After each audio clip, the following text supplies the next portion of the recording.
Mateo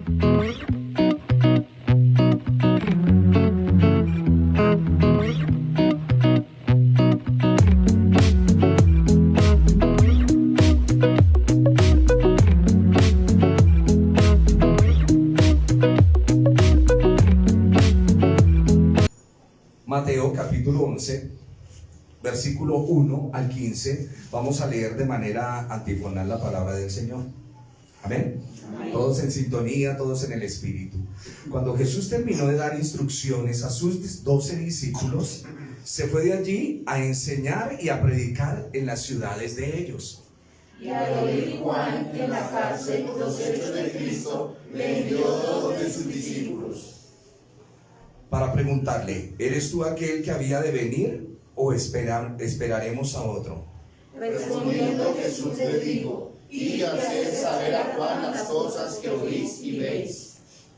Los ciegos ven, los cojos andan, los leprosos son limpiados, los sordos oyen, los muertos son resucitados, y a los pobres es anunciado el Evangelio. Bienaventurado es aquel que no haya tropiezo en mí. Mientras ellos se iban, comenzó Jesús a decir de Juan a la gente: ¿qué saliste a ver al desierto? ¿Una caña sacudida por el viento?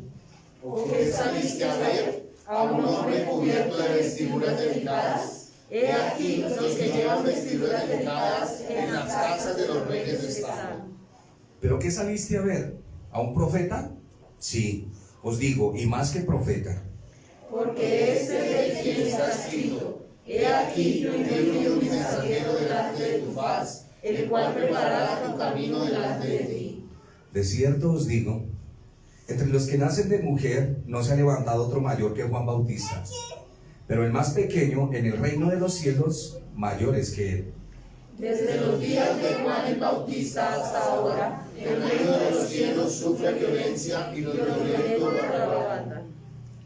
Porque todos los profetas y la ley profetizaron hasta Juan. Y si crees en mi libro, eres aquel que necesitaría de venir. El que tiene oídos para oír, oiga.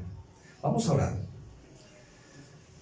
Mi Señor Jesús, yo te agradezco, como cantábamos, por ese glorioso intercambio, porque sin merecer nada, tú tienes misericordia de nosotros. No levantamos los ojos para honrarte, adorarte, exaltarte, pero tú eres misericordioso cada día dándonos la salud, la provisión, el alimento. Señor, ayúdanos cada día a ser más agradecidos en ti, a tener un corazón verdaderamente sintonizado contigo, Señor del cielo, y con tu Santo Espíritu. Señor, día tras día lo repetimos, muchas gracias por el conocimiento, pero ayúdanos a no apoyarnos en él, sino apoyarnos en ti, mi Dios. A que seamos hombres y mujeres agradecidos con lo que tú nos das. Gracias, Señor, porque aunque mucha gente ha partido en esta época con lo de la pandemia, nos has permitido seguir viviendo aquí en esta tierra, tomar aire, tomar sol, beber agua. Gracias, Señor. Gracias porque aún permites que nuestros pulmones trabajen, que podamos respirar, Señor. Ayúdanos, por favor, a ser agradecidos delante de ti. A ti la honra y la gloria. Suplico que nos ayudes con tu palabra en esta mañana y que el mensaje llegue a cada vida y a cada corazón. Ayúdanos a corregir las cosas que hay que corregir en nuestras vidas. Muchas gracias, mi Dios. Amén. Tome asiento, mi hermano.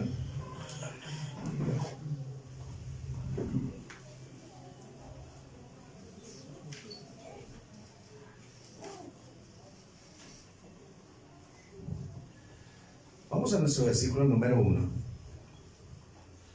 Aconteció que cuando ya terminó de instruir el Señor o dar órdenes a sus discípulos, ¿qué dice la Escritura? Se fue a enseñar a predicar en las ciudades de ellos. En las ciudades de ellos. A los discípulos se les da una instrucción para que ellos vayan llevando el mensaje del reino. Pero el Señor cuida de los suyos. El Señor va a la ciudad de ellos a llevar la palabra mientras ellos están siendo comisionados para una tarea específica. Aquí nuestro texto nos está enseñando que cuando nosotros nos ocupamos de las cosas del Señor, Él se ocupa de nuestras cosas. Por eso es importante tener en claro esto en nuestra mente y en nuestro corazón. Y dice que se fue de allí para enseñar y proclamar en sus ciudades el ministerio del reino de Dios. El Señor ha venido, dice, cuando Jesús terminó de dar instrucciones a sus 12 discípulos. El Señor ha venido o fue enviado a instruir, a enseñar las cosas del reino de Dios. Amén. Como Él fue enviado, envió a 12 discípulos. Y ellos nos han comisionado a nosotros para hacer ¿qué? Lo mismo. La pregunta es, ¿lo estamos haciendo?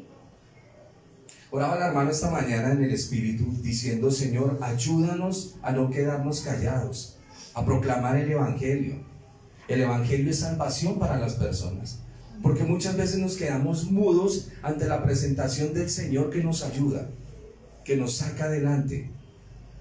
Y eso pareciese y es un llamado a la evangelización, a mostrar el reino a las personas y no quedarnos callados. Hemos venido luchando y batallando contra nosotros mismos, contra la aflicción, contra el problema, contra la dificultad, y sí es parte de nuestra vida, ¿cierto?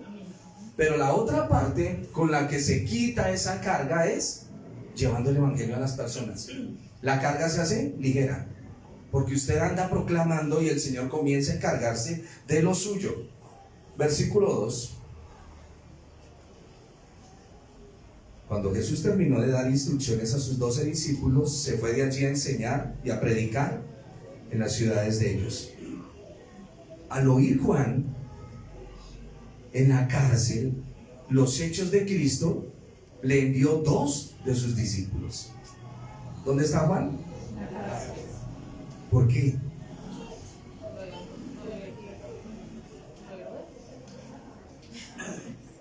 Porque lo decapitaron, porque él le decía la verdad al Herodes, que era la que estaba metida con el cuñado, digámoslo así. Sí, señora. Entonces, como le pidió un deseo, porque la hija estaba cumpliendo, hicieron la fiesta de cumpleaños y le pidió un deseo. Entonces la chica, pues pidió, la señora pidió la cabeza de Juan el Bautista. Sí, señora, perfecto. ¿Sí? ¿Todos sintonizados? Una vez oí un predicador muy jocoso y jacarandoso decir: esta predicación es del hombre que pierde la cabeza por causa de una mujer. Suena gracioso, ¿cierto? Pero la verdad es diferente. Juan está en la cárcel, ¿por qué razón? Por hablar con rectitud del matrimonio. Juan no acepta otras doctrinas fuera de la escritura de lo que es el matrimonio. Y Juan le dice, Juan, que es apodado el Bautista. Ese no es el apellido de él. Lo apodan así, o mejor, es su característica, o su enseñanza, o su doctrina, el bautismo. Por eso se llama Juan el Bautista, o el que bautiza. Algunos creen que es el apellido de él, pero no lo es así. Y Juan está en la cárcel, vuelvo y se lo repito, por ser radical en la palabra y decirle a Herodes: tú no puedes tomar la esposa de tu hermano Felipe. Ella es esposa de él y tú no puedes tocar lo que no es tuyo. Y eso le costó. Fue a la cárcel por eso. Los demás líderes le decían: no, pues su merced está en eminencia, su merced carga la platica, usted es el que nos colabora por ahí con las ofrendas, usted es el que nos ayuda en el tranquilo. Pero Juan el Bautista no. Juan le dice: no te es lícito tener la mujer de tu hermano. Y eso le costó. Eso le costó. A veces hablar la verdad cuesta. Hablar la verdad cuesta.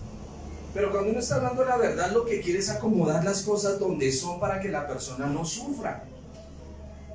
Todo lo que el hombre sembrare, eso cosechará. Siembra traición, ¿qué vas a recoger? Traición. Estaba meditando en esto hace mucho tiempo una noticia de un cantante venezolano, no sé si usted lo conoce, en el Puma. Él fue y se metió con una chica joven y tuvo un cuento con esa chica y pasaron los años. Y pues obvio, él dejó una herida allá en la casa, él tenía a su esposa y todo, y fue y se metió con una chica. Pasaron los años, todo parece que quedó ahí.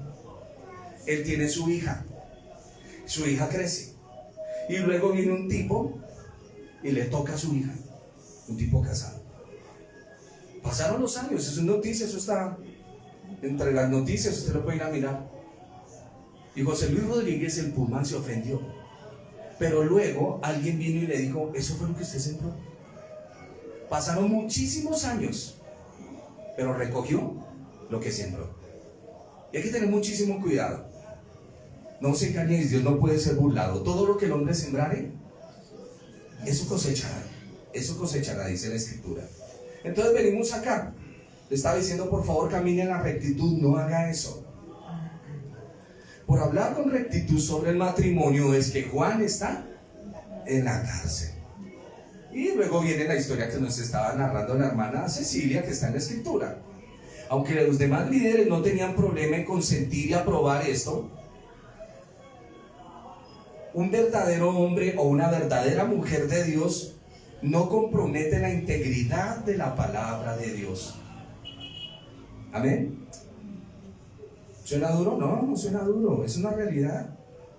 Es una realidad, por eso enseñamos a nuestros pequeños: sean honestos, sean tranquilos, caminen con libertad, no le hagan mal a nadie, compartan las cosas que Dios les ha dado. La instrucción bíblica para nuestros muchachos y para nosotros los adultos hemos cometido miles de errores, los hemos cometido, y gracia tenemos de parte del Señor para arrepentirnos y que salgamos del problema donde nos hemos metido. Aquí estamos para denunciar el pecado, no para criticar las personas. ¿Y para qué se denuncia el pecado? Eso es como cuando usted tiene una enfermedad, un cáncer, va donde el médico, y el médico dice: no, yo no le puedo decir la verdad a este hombre. Doctor, ¿cómo estoy? Bien, lo más de bien, muchacho. No, el médico es mentiroso. Si le dice: usted tiene un cáncer que se puede tratar, esa noticia, aunque en el momento es un golpe, le va a ayudar, porque si entra pronto en el tratamiento, va a sanar. Y eso es lo que hace la Escritura con nosotros. Aquí está Juan en la cárcel, y al oír Juan en la cárcel los hechos de Cristo, lo que él está haciendo, los hechos, las obras, le envió 2 de sus discípulos. Como les decía, el hablar rectamente del matrimonio causó que le echaran en la cárcel y posteriormente lo ejecutaran. Herodías, una mujer muy mala, pidió la cabeza en una bandera y se la llevaron. Qué espectáculo más horroroso. Es un hombre que habla verdad, es un hombre que permanece en el desierto, es un hombre que no tiene tanto roce social como el Señor Jesús. Por eso es que dicen en el texto: Juan vino que ni comía ni bebía, y decía: demonio tiene. Vino el Hijo del Hombre que come y bebe, o sea, está con la sociedad, y dice: comilón y bebedor de vino. ¿Quién los entiende a ustedes? Dice el Señor. ¿Quién los entiende? Malos si hacen una cosa y malos si hacen otra. Les pusimos música romántica y no lloraron, y les pusimos merengue y tampoco bailaron. ¿Qué hacemos? Eso es lo que dice el Señor. Juan está preso en la cárcel. No debería ser así en un hombre de Dios, ¿no? Pero este es el verdadero evangelio. Imagínense, yo estaba mirando todos estos hombres de la Biblia, una lucha muy brava. Uno que otro por ahí tuvo dinero, uno que otro, pero no es el evangelio el dinero. Lo que a veces nos muestran, que el evangelio es mucha prosperidad, mucho dinero, y las cosas no son así. Comenzamos con Juan Bautista, muere. ¿Y cómo muere? Decapitado, terrible. Primo del Señor Jesús. ¿Y cómo va a morir el Señor Jesús? De la manera más horrorosa que puede dar el hombre al Señor.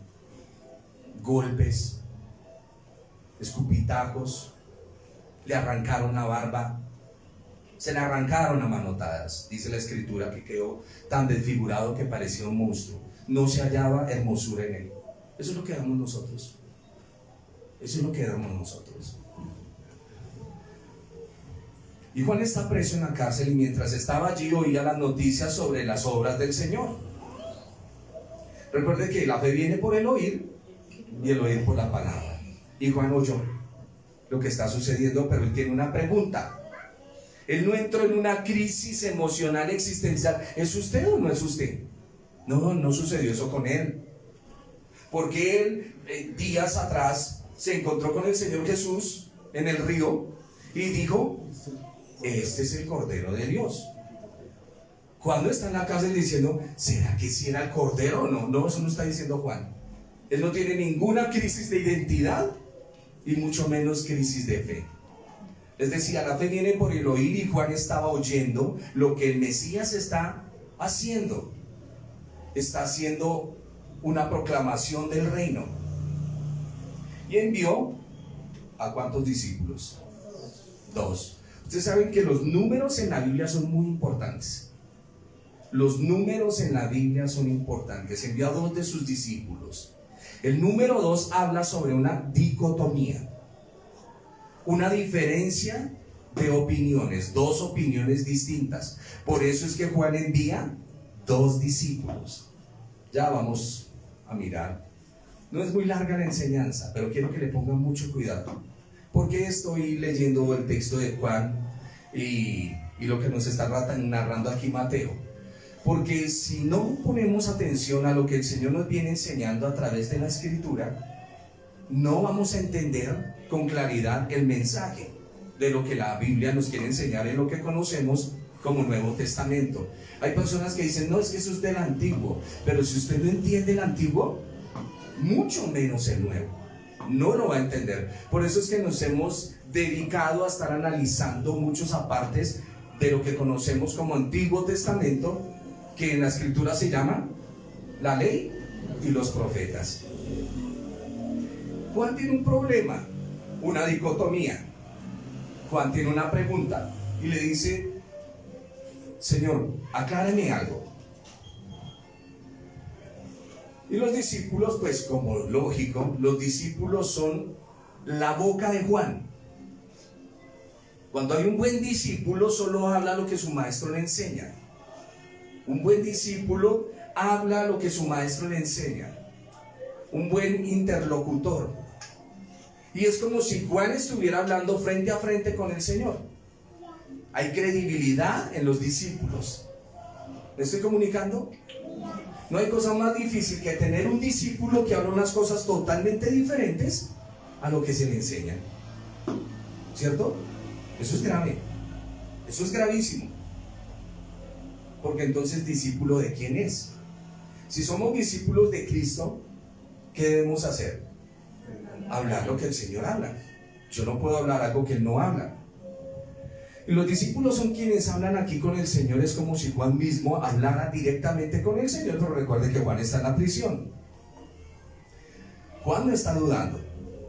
¿Dónde está el asunto? Los judíos enseñaban que existían 2 Mesías. La tradición de los judíos era que habían 2 Mesías. Uno iba a ser un siervo sufriente, el que va a morir, según Isaías 53, y otro es el hijo de David. Amén. Uno, el siervo sufriente, es el hijo de José, y el rey es el hijo de David. Y él está preguntando, por eso les dice, verso 3, para preguntarle: ¿eres tú aquel que había de venir o esperamos a otro? ¿Son 2 o es 1? Por eso los 2, la dicotomía, los 2 discípulos. Hay 2 Mesías según nos enseñaron nuestros maestros. Por favor, ¿me aclara ese punto? El Mesías que es siervo es hijo de José, es el que va a morir. Y hay otro Mesías que va a reinar, que es el hijo de David. Y si nosotros venimos con esa instrucción y Juan está en la cárcel, él pregunta: ¿me puede aclarar este asunto?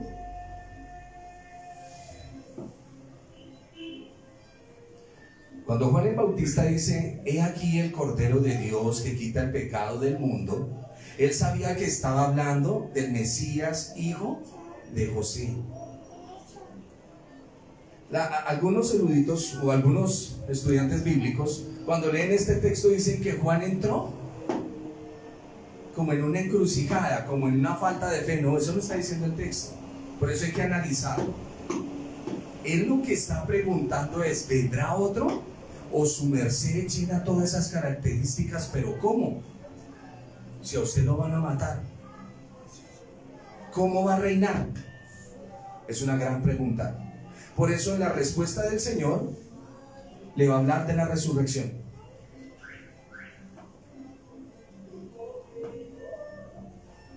Les decía que cuando Juan el Bautista dice: aquí el Cordero de Dios que quita el pecado del mundo, él sabía de quién estaba hablando, del Mesías, hijo de José, el siervo sufriente, quien sería como un cordero sacrificial que entregaría su vida y derramaría su sangre por la redención. Ese es el mensaje del Evangelio, ese es el mensaje del reino. Recuerden, Juan envía una pregunta. Todavía no se ha resuelto la pregunta. La pregunta se resolverá hasta el versículo 15. Y él la va a contestar. Pero le contesta a Juan el Bautista como un profeta habla con otro. El Señor no le dijo: sí, yo soy. Le dijo: no. ¿Y qué le citó? Isaías. Le citó al profeta Isaías. Juan está pensando quizás no sean dos Mesías, sino uno solo, que tiene dos propósitos diferentes. Por eso le manda a preguntar. Y esa es la naturaleza de su pregunta.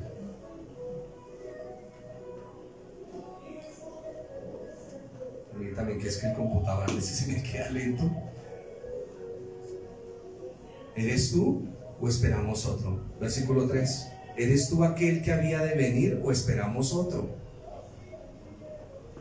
Y el Señor respondiendo le dice: id y haced saber a Juan las cosas que oís y veis. Díganle a Juan que los ciegos están viendo, que los cojos están caminando, los leprosos son limpiados, los sordos oyen, los muertos son resucitados, y a los pobres es anunciado el Evangelio. ¿Quién sabe cuántas personas resucitó el Señor que no está registrado en los Evangelios? Solo conocemos la resurrección de Lázaro. Eso no quiere decir que el hijo de la viuda. Pero eso no quiere decir que el Señor no haya resucitado más gente.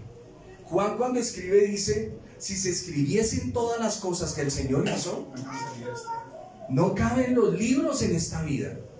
No caben. Por eso debemos utilizar nuestra mente para ir entendiendo lo que la Escritura está diciendo.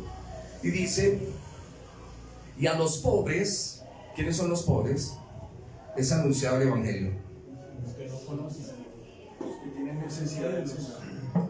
Los que tienen necesidad, los que no tienen una esperanza.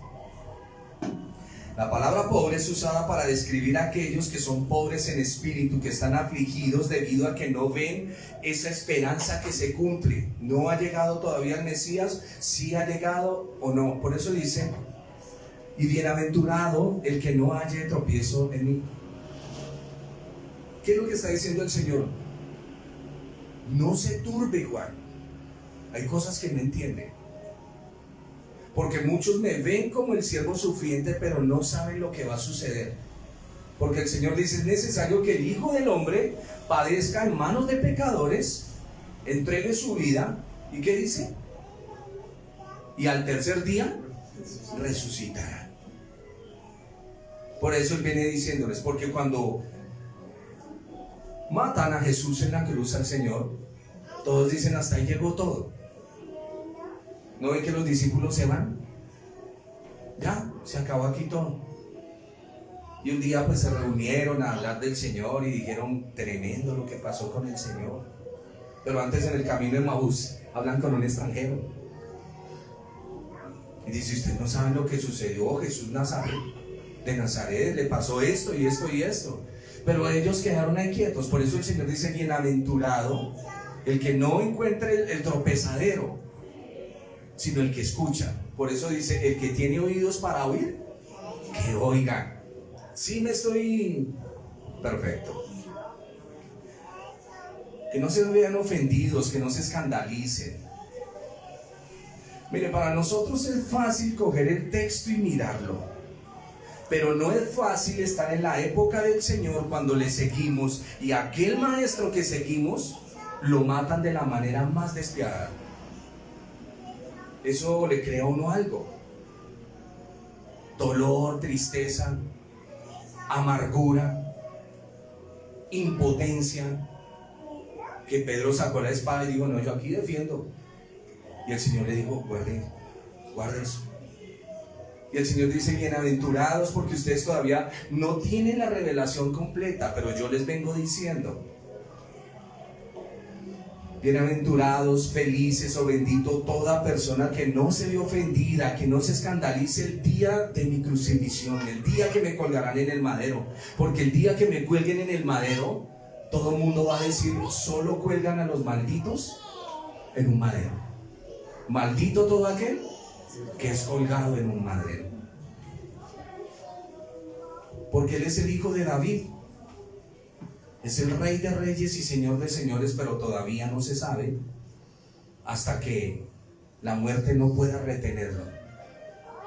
La muerte no puede retener la vida. Bienaventurado, feliz y bendito el que cuando vea toda la humillación no vayan a tropezar. Porque Él es en efecto el Hijo de Dios. Y es la resurrección la que anunciará o confirmará el veredicto de Dios sobre el Señor Jesús. ¿Me estoy comunicando o los estoy confundiendo? El Señor Jesús muere, pero ¿qué es lo que va a decir que verdaderamente Él es el Hijo de Dios? Que el Padre lo resucita. Y aquel que levantó de los muertos a Cristo Jesús vivificará nuestros cuerpos mortales. Por eso es que entendemos que Él es el Mesías. Él viene y cumple toda la ley y Él muere, pero se necesita que resucite para que dé la evidencia de lo que Él ha hecho. Por eso la doctrina de la resurrección es importantísima en la Biblia, muy importante, como la doctrina de la virginidad de María. Son doctrinas fundamentales. Hay veces nos vamos por otros lados. Hay cosas fundamentales en la Biblia: el nacimiento virginal y la resurrección. Esas son doctrinas muy claves para nosotros.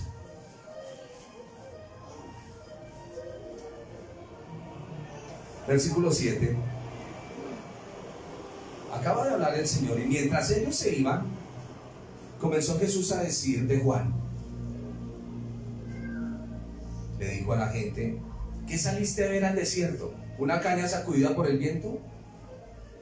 Y eso es normal, que en el desierto, allá de Israel, hayan cañas. Y cuando usted sale, ve las cañas que las mueve el viento. Es como decir, cuando usted va a la playa, ve las palmeras que mueven sus hojas por el viento. Normal. Y Él les dice: ¿qué fue lo que ustedes salieron a ver? ¿Qué fue lo que ustedes salieron a ver? Ustedes no salieron al desierto para escuchar la proclamación de Juan, para someterse a su llamado al arrepentimiento por pura casualidad. Ustedes oyeron predicar a Juan y ustedes salieron a mirar qué era. Recuerden que el ministerio de Juan, el que conocemos como el Bautista, es un ministerio de muerte. Bautismo es muerte. Se tienen que morir. La predicación de él no es fácil. Por eso bautiza en el Jordán. Arrepiéntanse.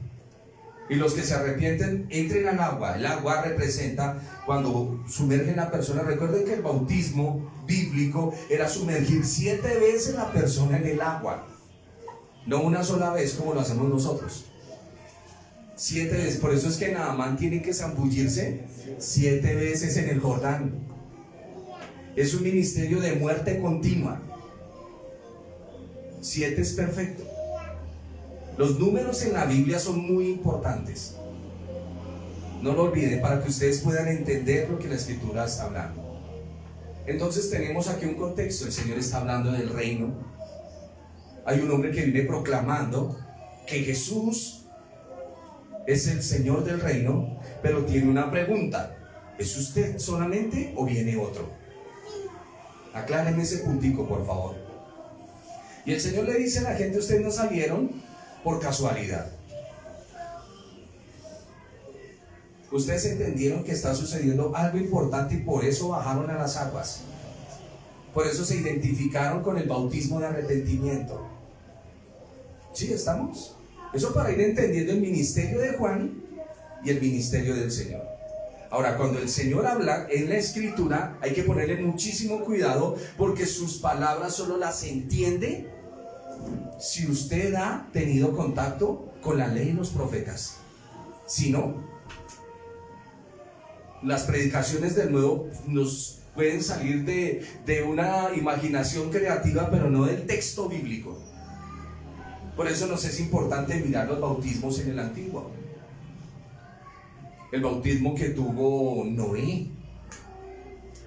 Él fue bautizado en el diluvio. El bautismo que tuvo Abraham cuando salió de Ur de los Caldeos, que atravesó el río Eber, y al atravesar el río Eber comenzaron a llamarse hebreos. El bautismo de Moisés junto con el pueblo en el mar de los juncos, o en el mar Rojo, como conocemos nosotros. Y así sucesivamente. ¿Y qué representaba? Por eso es importante poner mucho cuidado a la Escritura. Amén.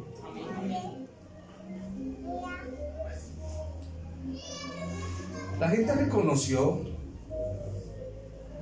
Él les dice: mire, mientras ellos iban, comenzó Jesús a decir de Juan a la gente: ¿qué saliste a ver al desierto? ¿Una caña sacudida por el viento? ¿O qué saliste a ver? ¿Un hombre cubierto de vestiduras delicadas? ¿No, ese no es Juan? He aquí que los que llevan vestiduras delicadas en las casas de los reyes están. Pero, ¿qué saliste a ver? ¿A un profeta?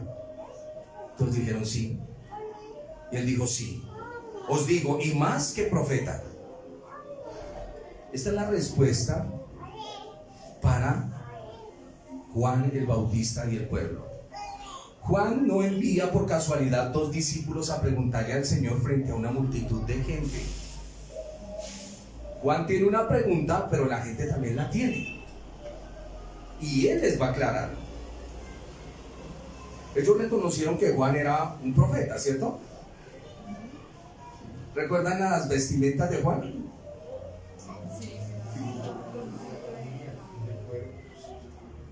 Cinto de cuero. ¿Qué más tenía Juan? Vestidura como de animal, que se parecía a la de Elías. La vestidura era igualita a la de Elías. La vestidura de Juan el Bautista es igualita a la del profeta Elías. Ellos reconocieron que Juan era un profeta por su negación de sí mismo. Juan no andaba en fiestas. Juan no iba a almuerzos comunales. Por allá en su desierto, él vivía en el desierto. Él no se contaminó con nada, fue un hombre correcto. Se lo lleva por delante en perfección el Señor Jesús. Pero Juan es un hombre correcto, es un profeta intachable. Por eso el Señor lo exalta. Es un hombre que está aislado de todo. Y como no se junta con nadie, no puede estar importante, diría la élite. Pero él no pone cuidado a eso. Él se va a su desierto. Por eso se dice que Juan es de la doctrina de los esenios. Los esenios viven en el desierto, allá aislados del mundo. Usted conocerá cristianos así, alejados del banal ruido. Y hay otros que les gusta mezclarse con el pueblo. Les gusta que lo llamen el hijo del pueblo. Sí, le gusta estar metido ahí entre la gente. Y no debemos ni censurar al uno ni censurar al otro. ¿Estamos? El hecho de que usted sea austero en su propia vida no quiere decir que yo voy a ser igual a usted. Si su merced le gusta estar ayunando todos los días, qué bendición, pero a mí no me obligue a hacer lo que usted hace. ¿Estamos? Por eso les digo que nosotros estamos teniendo una desconexión con el mundo porque no estamos evangelizando. ¿Qué pasó? Jesús está dentro del pueblo. Él va a la casa de de los tramposos, recaudadores de impuestos. Entre ellos, Zaqueo. Se subió a un árbol para ver al Señor. Según dice la escritura, era un hombre bajito, pero avaro como él solo. Y cuando va pasando el Señor Jesús, él está mirándolo a ver quién es. Y el Señor le dice: bájese de ahí, que hoy voy para su casa. Y todo el mundo, ¿cómo así? ¿Para la casa de este pecado? Ese es el Señor Jesús. El Señor Jesús se entra tanto con el pueblo que para poder entregarlo tienen que identificarlo. Porque es tan del pueblo él que se necesita alguien que diga quién es. Y tiene que ir un personaje a darle un beso para que lo logren prender. Perdón mi Señor, es un hombre que no huele a iglesia, que huele a santidad. ¿Entienden la gran diferencia? Hay gente que huele a iglesia, religiosismo, muchas cosas, pero hay gente que huele a santidad, que cada vez que usted habla con ellos solo le citan la escritura. Les decía que Juan lo reconocieron como profeta por su negación de sí mismo, porque él no vivió como la gente normal vivió, y siempre vivió como alguien que estaba bajo la autoridad del Señor. Y el Señor dice que él es más que un profeta. Isaías 40, Malaquías, hablan sobre un mensajero, y en este caso hacen una referencia a un mensajero que va a enviar el Señor antes de que venga el Mesías. Hay una pregunta: ¿eres tú el Mesías o son dos? ¿Esperamos otro? Y el Señor está contestando la pregunta, pero él la contesta suavemente. Él no tiene afán de contestar. Por eso es que siempre cuando él le preguntan o lo cuestionan, nos toca mirar todo el contexto para entender la respuesta. No son respuestas rápidas. El Señor siempre se toma su tiempo para explicar Isaías, Malaquías, porque fue el que les dio el mensaje. En Malaquías dice: aquí yo envío mi mensajero delante de tu faz, el cual preparará el camino para el Señor. Y él comienza a trazar esto. ¿Y quién va a ser ese mensajero? Elías. Entonces todos tenían en la mente: el profeta Elías vuelve, porque como él fue llevado en un platillo volador. Sí, dicen algunos, porque es un carro de fuego. Nosotros todavía no sabemos qué es un carro de fuego. Sabemos que es un carro encendido en fuego, pero ¿qué es un carro de fuego? No lo sabemos. Entonces nos imaginamos esas carrozas antiguas. Por eso es que la mentalidad del hombre vuela.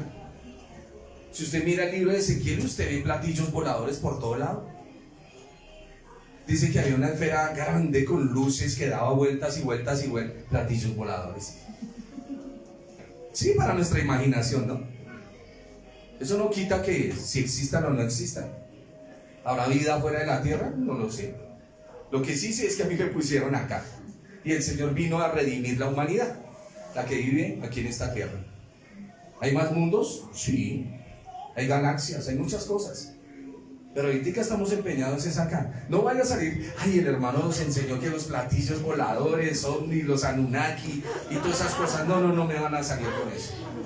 Sí, porque también dicen que Enoc se lo dio un platillo. Se ven luces en el cielo. Eso lo enseña la Biblia. Yo no me lo estoy inventando. Y Elías fue llevado en un carro de fuego. Y todos dijeron: pues si Elías se fue y no murió, Elías ha de volver, por las profecías que decían. Entonces todos estaban a la expectativa de que Elías iba a venir. Pero cuando se habla de que Elías va a venir, está hablando es del espíritu que reposaba en Elías, que es el Espíritu del Señor, el Espíritu Santo, no Elías físicamente. Les decía que Isaías y Malaquías hablan sobre un mensajero, y en este caso hacen referencia a Elías, yendo primero para poner en orden las cosas.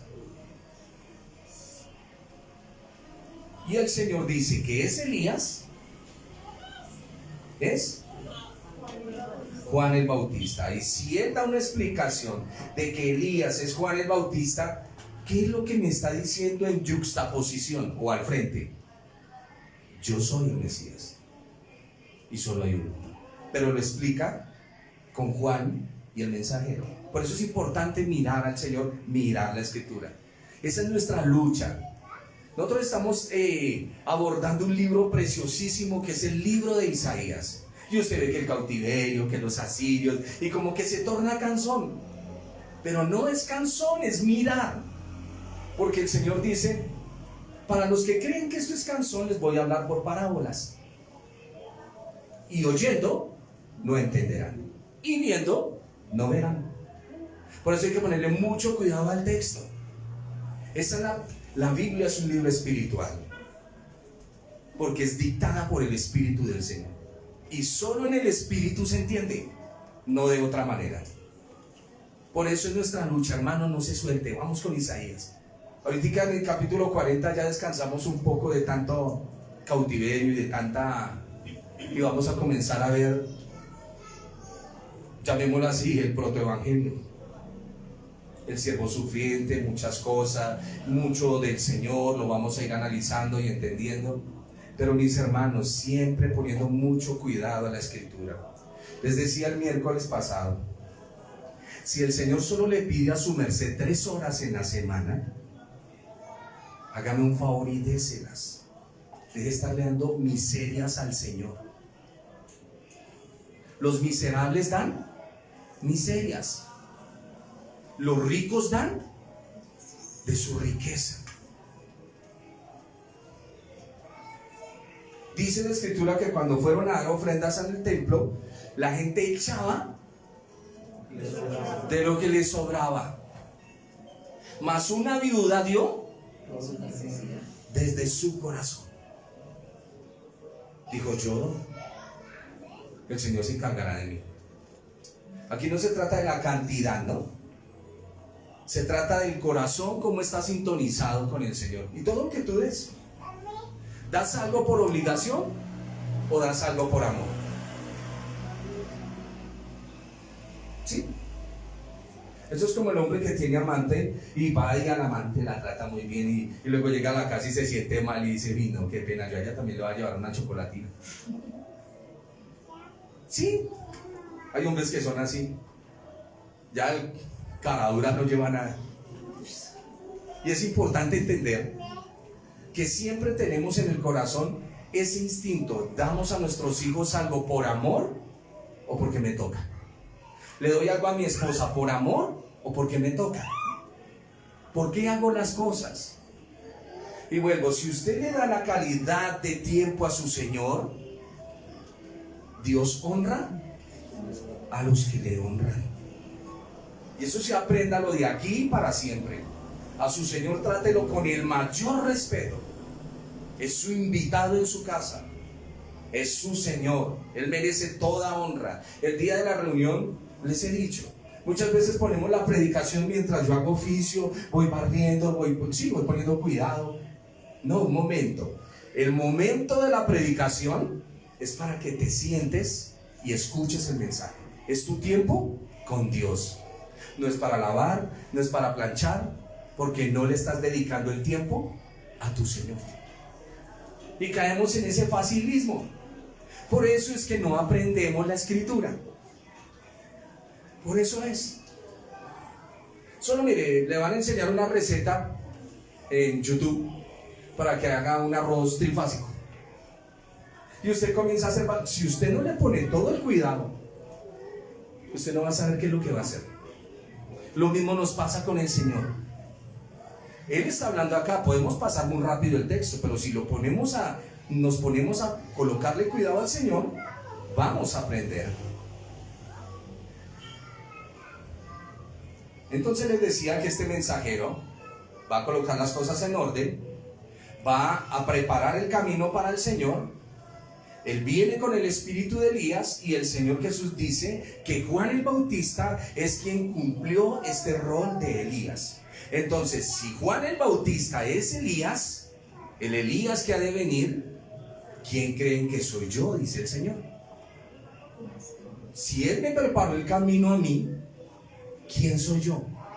El Mesías. O sea que es uno. Y los manda a estudiar. Entonces, ¿por qué el Señor le dice a los fariseos, por qué David, hablando en el Espíritu, dice, dijo mi Señor a mi Señor, siéntate a mi diestra hasta que ponga a tus enemigos por estrado de los pies? ¿El Mesías es hijo de David? Pregunta el Señor, porque le preguntan al Señor con qué autoridad haces estas cosas. Hay que poner mucho cuidado a lo que el Señor está diciendo. Todo, para que tú lo aprendas, tienes que poner tus 5 sentidos, sea para conducir, sea para la mecánica, sea lo que sea que tú quieras aprender, los 5 sentidos, allá. Y si no, no aprendes. No aprendes. Como cuando estamos aprendiendo a conducir un auto. Usted no se puede distraer hablando con el que va al lado, mientras usted no sepa. Ya después de que usted sabe, tampoco se puede distraer hablando con el que va al lado. De lógica. Recuerden que somos nosotros moviendo o manejando una máquina. La máquina no piensa. La máquina no piensa. Eso es como cuando yo le pregunto a veces, cometo una locura. A veces se me van las luces. Le digo a mi nieta, hola mami, ¿me has pensado? Y la niña se queda mirándome. Ella no sabe qué es eso. Ella no me, ay sí, tata, no, sí, estos días estuve, lo tuve en la mente y estuve, no, si es una niña de 3 años. Pregúntele usted a su niña que le contesta, a los chiquitos, dígale, ¿me ha pensado? No es un código que no lo entienden todavía, cuando estén más grandecitos. Y es importante, nosotros manejamos una máquina, la máquina no piensa. Hay veces cuando nos sentamos frente al computador, porque esa máquina ya está programada, pero hay preguntas que la máquina no le puede contestar. Se le dice a Google, ¿cómo estás de salud? Entonces le busques palabras por salud. Le voy a contestar, no, hay más o menos, sí, tengo unos achaques. Máquina es máquina. Y a veces nosotros nos confundimos mucho. Sigamos acá. Por eso ponemos mucho cuidado a lo que la Escritura nos está enseñando. Por esto dice, o está basado, para que podamos entender el Nuevo Testamento tenemos que entender la revelación profética. Las palabras de los profetas aparecen en los evangelios y no es por casualidad, tienen como fin que nosotros podamos llegar a entender la conclusión correcta. ¿Por qué han tomado ciertos mercachifles a los hombres y los han engañado y les han quitado sus posesiones? Y los subieron en una riqueza impresionante a estos hombres. Y luego el evangelio comienza a crear detrimento debido a esto. Eso sucedió en los años 70. En los años 70 se paró el predicador y dijo, despójense de todo lo material, Cristo viene. Y la gente se emocionó y dijo amén, y comenzaron a llevar. Y como Cristo no llegó en los 70, ¿ahora qué hago con todo esto que ellos trajeron? Me llené. Entonces cambiemos el mensaje. El Señor no te quiere ver pobre, Él te quiere ver. Vente a decir, pero porque es que usted ya me llenó. Ahora me toca cambiar el mensaje. Pero nunca el mensaje de la Biblia ha sido ese. El mensaje de la Biblia, sí, el Señor viene, pero la única manera de que usted se encuentre con Él es arrepentimiento. Esa es la predicación de Juan el Bautista, es la continuación del mensaje de Juan el Bautista en labios del Señor Jesús, y es la predicación de nosotros ahora. El reino de los cielos se abre con el ministerio de muerte. Hay que bajar a las aguas, arrepentirnos, y esto es una muerte a nosotros mismos. ¿Me estoy comunicando? El mensaje tiene que preparar a las personas para el arrepentimiento. Yo escucho pastores, bueno, el Señor los guarde, los ayude, les dé sabiduría, que vienen a la gente y le dicen, Jesús quiere abrazarte, Él quiere darte un beso, Él quiere arrullarte en los brazos. Uy, qué ternura, qué ternura. Pero si me acerco a la cruz no veo esa ternura. Si eso suena muy lindo, Jesús no quiere abrazar a nadie. El mensaje del Señor es arrepiéntase de su mal camino, porque hemos ofendido a Dios con nuestros pecados y tenemos una deuda que se necesita saldar. Y si usted no se pone a cuentas con Dios Padre, será castigado. Y ya después de eso usted dice, ¿y entonces qué hago para ser salvo? Cree en el Señor Jesucristo y serás salvo tú y tu casa. Y ahí sí todos los abrazos vienen para ti. La puerta del Evangelio no son abrazos ni besos. Eso es como cuando un hijo nos hace algo indebido y nosotros, ¿qué hiciste, hijo? Y el niño abrazarnos, ¿qué fue lo que hizo? Ay, yo te quiero mucho. Sí, esas palabras que utilizan nuestros niños. No, yo quiero que usted reconozca lo que ha venido haciendo y el daño que ha hecho. Y usted merece ser castigado duramente. Y el niño, los ojos se le ponen con lágrimas. Es la primera vez que hiciste eso y te lo voy a pasar. Pero a la próxima, te corrijo y te castigo. Y el niño queda quieto y venga, le doy un abrazo. Ya lo sabe. ¿Es así o no es así? Esa es la forma de corrección en nuestras vidas. Nuestro mensaje prepara a la gente para el arrepentimiento. Ese debe ser nuestro mensaje, enfatizar el arrepentimiento. Predicador que no dice del arrepentimiento no es predicador. Por favor, deje ese sitio quieto para los que sí son predicadores. Amén. Arrepiéntanse. ¿El Señor no comparte su gloria con nadie? El llamado que tenía Juan, su ministerio de ejercer el bautismo, como les dije, es un ministerio de muerte para arrepentimiento. Es dar testimonio de nuestra fe a través de que la muerte, la sepultura, la resurrección del Mesías es lo que nos salva. Amén. A usted lo que lo perdona el pecado es la sangre preciosa del Señor Jesús derramada en Calvario. Él derramó su vida por usted y por mí. Esto no es juego. Un día tendremos que comparecer ante el Señor. Un día usted saldrá de su cuerpo quedará frío y usted lo verá. Ahí quedó, no se volverá nunca más a levantar. Y saldrá su alma, quién es usted verdaderamente, y tendrá que ir a rendir cuentas. Y está establecido para los hombres que mueran una sola vez y después de eso el juicio. Los que hemos creído en Cristo ya murimos y nuestro juicio ya fue efectuado. Por eso es importante la fe en el creyente. Y la Biblia habla de los bautismos, y siempre que hay un bautismo, ¿de qué hablamos? De muerte, de sepultura. Ya me acerco, versículo 12.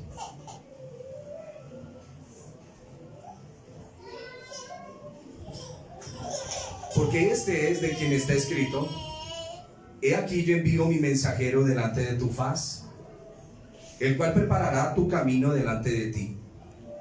De cierto os digo que entre los que nacen de mujer no se ha levantado otro mayor que Juan, el que conocen como Bautista, pero el más pequeño en el reino de los cielos mayor es que él. ¿Qué quiere decir eso? ¿Qué entienden? Yo entiendo que es mayor nosotros que no lo hemos visto a ellos que vieron al Señor Jesucristo y nosotros creemos en Él. El Señor dice que el que sirve en el reino, que para ser mayor en el reino hay que servir, que el más grande en el reino es el que sirve. ¿Y por qué el uno del reino es mayor que Juan? Por la revelación, Sí, señora. porque ellos tenían hasta ese punto, digamos, una parte de la revelación, pero nosotros ya la tenemos completa. Y todos vamos a morir también. Sí, es por la revelación. Desde el tiempo de Juan el Bautista hasta ahora el reino de los cielos es algo que a la gente le interesaba y la gente estaba actuando de un modo apasionado. Por eso dice en nuestras versiones: sufre violencia. Sufre violencia. La gente estaba actuando de un modo apasionado, algunos a favor del evangelio y otros en contra. Siempre tendremos ese fervor en el corazón, o sea para que usted vaya con él, o sea para que vaya en contra de él. Y el Señor dice, para resumírselo, el reino de los cielos solo se puede conquistar con apasionamiento. Si usted no está apasionado por el reino, mucho menos por el reino, por lo tanto no comunica. Se necesita pasión en el alma. para decirle a la gente, porque es que el mensaje de nosotros es para decirle a las personas, ya es hora de que descanse. Cuando llevamos una doble vida, cuando vivimos con máscaras, descansemos, entreguémosle las cosas al Señor. Él tiene cuidado de nosotros, nos ha bendecido, nos ha dado hijos, nos ha dado la virtud de caminar. Ya es hora de descansar, descanse en Dios. Ya que su vida no sea tan turbia como las aguas, sino que sea como un agua de reposo, tranquila, cristalina. Eso es lo que le decimos a la gente. Y para eso su merced tiene que ver que ha hecho lo malo delante de Dios. Porque es que es la llave que abre la puerta para que su merced reciba esa bendición, es la llave del arrepentimiento. Ponerse de rodillas delante del Señor y decirle, fallé, pequé contra ti. Yo no he hecho lo recto. Yo no merezco, Señor, que tengas de mí misericordia, pero tú quieres tenerla conmigo. Ese es el mensaje del Evangelio. El mensaje del Evangelio no tanto es para enjuiciar a la gente y mandarla al infierno. El mensaje del Evangelio es para decirle a las personas que ha llegado el momento de descansar, de estar tranquilos, de quitarse de tanto pensamiento.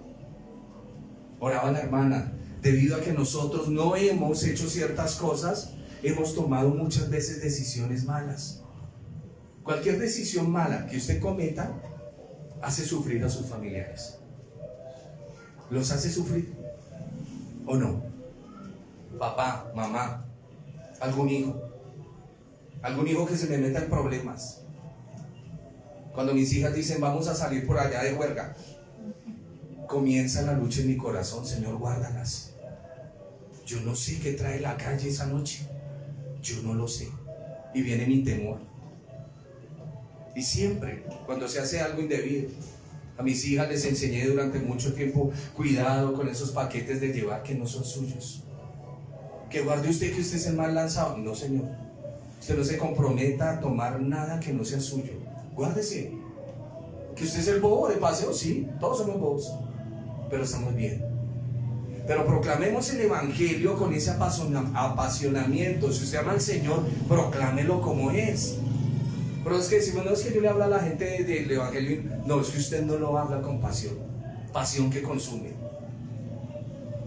El reino de los cielos, desde los días, verso 12 de Juan el Bautista hasta ahora, el reino de los cielos excita a la gente, sufre violencia. Miren a Juan, está en la cárcel. Y solo los que se apasionan crean un arrebatamiento para las personas. El rapto. Hasta la llegada del reino de los cielos, ahí estaba la promesa. Por eso dice, es predicado el Evangelio, llegó la promesa a los pobres, a los que están esperando esto hace mucho tiempo, ha llegado. El Señor Jesús no llegó fuera de tiempo y contexto. El tiempo estaba señalado ya por el Padre, dice Gálatas capítulo 4. Hay que tener apasionamiento por las cosas de Dios, un compromiso, una meta, el propósito. Algo se arrebata o se toma algo por la fuerza con un propósito, y esto viene con gran intensidad. Está más para el Señor. Pero ¿por qué perdimos eso? Eso es para el Rey. ¿No es como cuando abren los almacenes y hay promociones? Y hay un producto específico que usted lo... Este es mío. Y es importante que usted se apasione. Si yo tengo una persona que estoy conquistando, lo primero que pregunto es qué es lo que más le gusta. No, a ella le gustan los chocolates, los chicles, los chismes, no, detallitos. A ella le gusta un perfume, cierta clase de comida, ¿cierto? Uno no indaga. La pregunta es, ¿qué le gusta al Señor? ¿Qué será lo que le gusta? Obediencia. En sus hijos. Según Juan 3:16, ¿qué es lo que le gusta al Señor? Las almas, porque son de Él. Y Él quiere que nosotros le adoremos. Y hay gente en la calle que está dolida, herida, que nadie le pone cuidado, no les brindan amor. A ellos llevémosles el evangelio. Y llegue con un alma para el Señor. Apasionese en la predicación, apasionese en mostrar el evangelio. Si yo vengo y me paro aquí, les digo, no, es que imagínense, el Señor un día va a caminar para darle instrucciones a los discípulos. El Juan está por ahí en la casa. ¿Qué tiene eso de...? No, se tiene que sentir la palabra de Dios. El reino de Dios no lo experimentaremos si no lo hacemos de una manera apasionada y con intensidad. ¿Recuerdan cuando ustedes comenzaron? Por eso el Señor en Apocalipsis dice, vuelve a tu primer amor. Cuando querían compartirle a todo el mundo del evangelio. Con el tiempo la gente, no, yo no quiero, no, yo no voy a. Entonces, no, Señor, siga con más ánimo. ¿Cierto? Cuando uno quiere conquistar a alguien, mete la ficha. ¿O no? Estoy hablando con personas, ¿o no tienen ese sentimiento allá metido en el corazón? Yo sé que sí.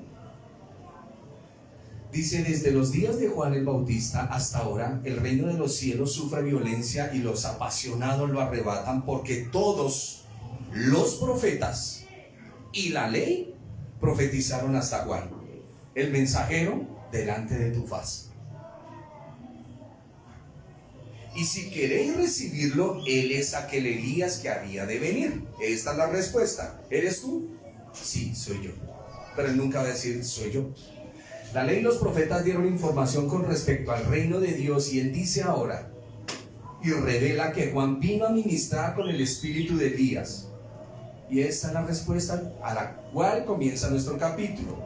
Jesús declara a nuestro Señor, yo soy el Mesías. Y termina, el que tiene oídos para oír.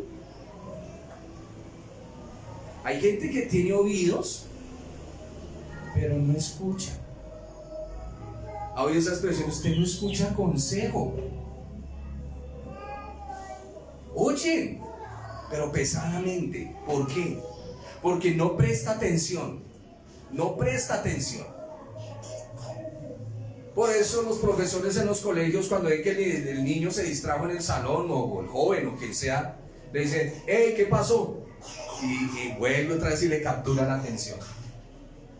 Y es importante nosotros escuchar con mucha atención lo que el Señor dice. El que tiene oídos, que oiga la verdad de Dios. Y nosotros escuchamos algo si realmente estamos interesados en escuchar eso. Y cuando usted quiere escuchar eso, siempre, perdónenme hermano, yo sé que ustedes no viven ahí, vivíamos en otro tiempo. Pero la única manera de poder, oiga, que tengo un chisme. Sí, eso cautiva de una la atención. Deberíamos de abrir las enseñanzas así, ¿no? Les tengo un chisme del Señor Jesús y Juan. ¿Qué pasó? Ahí es donde ponemos nosotros cuidado, ¿cierto? Eso es en automático, yo pongo cuidado. Si el chisme no me interesa, me desentiendo de una vez. Pero si es de mi incumbencia, no me cuente, ¿verdad? Y el otro le dice, sí, se lo estoy diciendo para que oremos. Vamos a orar. Sí, así somos. Y es bueno ante la palabra de Dios poner mucho cuidado. Hoy fue nuestro texto. El Señor quiso que eligiéramos hoy Mateo 11. Recuerden, hoy nos tocaba los salmos imprecatorios, los salmos de juicio. No quiero tocarlos. No quiero tocar esos salmos de juicio. Siempre sé que cuando tocamos algo muy duro en la escritura entramos en el proceso. Por eso frené. De pronto voy a saltar al 60. Después miramos lo de los juicios. Quiero entrar en Eclesiastés, que usted mire, en Eclesiastés le va a dar una radiografía de su vida. ¿Quién es usted desde que nace y qué va a pasar cuando llegue a viejito? Cuando se nos caen los dientes, cuando se nos alargan los brazos porque ya no podemos leer, cuando se nos oscurece la vista, cuando nos encorvamos, cuando ya no hay fuerza. Y creo que es una buena radiografía para mirarnos. ¿Cómo nacemos? ¿Cómo va el transcurso de nuestra vida? ¿Y a dónde es que vamos a ir a parar? Porque el Señor ha puesto eternidad en el corazón de nosotros sin que nosotros alcancemos a entender la magnitud de eso. Entonces vamos a estar entrelazando el libro de los Salmos, Esto fue un break. Ahora que si quieren seguir en el estudio de Mateo, pues no hay problema. Pero esto es un break para que nosotros prestemos mucha atención. Si usted va a hablar con el Señor y quiere entenderlo, el Señor siempre le va a hablar a través de la ley y los profetas, porque Él dio esa palabra y todo se tiene que cumplir y debemos entenderlo. Juan el Bautista le dijo: ¿eres tú? No hubiera todo este diálogo si el Señor le hubiera dicho: sí, soy yo. ¿Y cómo lo sabemos? Así no se le contesta a un profeta, porque Juan el Bautista se la pasa leyendo Malaquías, Isaías, Deuteronomio. Él se la pasa leyendo eso. Para Juan el Bautista no existe Corintios, ni Gálatas, ni Efesios. Para él no existe eso. Necesito saber. Y el Señor le contesta de acuerdo a lo que Él ha estudiado. Vamos a orar, mis hermanos. Espero esta palabra le ayude para que entendamos que es muy necesario estudiar la palabra y que el reino de los cielos debemos estarlo predicando con pasión. Pasión que consume. Mi Señor Jesús, te agradezco por haber utilizado las comunidades para redactar, Señor, estas copias del Nuevo Testamento que hoy tenemos en nuestra mano llamado Biblia. Gracias, Señor, por dar a los hombres esa creatividad de poder escribir, Señor del cielo. Gracias, porque debido a ello, a la palabra impresa, Señor amado, hoy estamos leyendo los relatos de lo que tú hiciste un día aquí en la tierra cuando caminaste por acá. Gracias, Señor, por estos evangelios. Gracias por tu palabra. Ayúdanos, Señor, a tener mucho respeto cuando nos sentemos frente a Moisés, porque a veces creemos tener más autoridad que él, sabiendo que era un hombre que subía 40 días, Señor, allá a la montaña, sin comer ni beber, solo tomar agua, Señor del cielo. Eres tú quien haces eso. Ayúdame a tener respeto frente al profeta Elías, ante Eliseo, Señor de gloria, ante el rey David cuando escribió los salmos y vivió tanta persecución, Señor amado. Los profetas que corrieron de un lado para otro, que fueron aserrados, golpeados, vituperados, ofendidos, que los maltrataron, los mataron, Señor. Ayúdame a no tener una más alta estima de mí mismo, Señor, y por sobre todo ayúdame, Dios mío, a mirarte con reverencia, Señor Jesús, porque lo que tú has hecho por mí ha sido grande. Tu nacimiento ha roto la historia en dos partes, Señor amado. Lo que tú hiciste, Señor, allá en Calvario, al dar tu vida por nosotros para perdón de nuestros pecados, te agradecemos porque no has permitido que nosotros muramos en nuestro pecado, sino que hoy nos llamas al arrepentimiento, nos llamas a estar a cuentas contigo, Señor. Te agradecemos por haber puesto tus ojos sobre nosotros. Hoy sabemos y luchamos con dificultades, Padre mío, pero sabemos que todas tienen respuesta en ti, mi Señor y mi Dios. Agradezco, Señor, la presencia de tu Santo Espíritu en nuestra vida y en nuestro corazón, eterno Señor. Gracias por todo, mi bendito y santo Dios. Gloria a tu nombre, mi Jesús.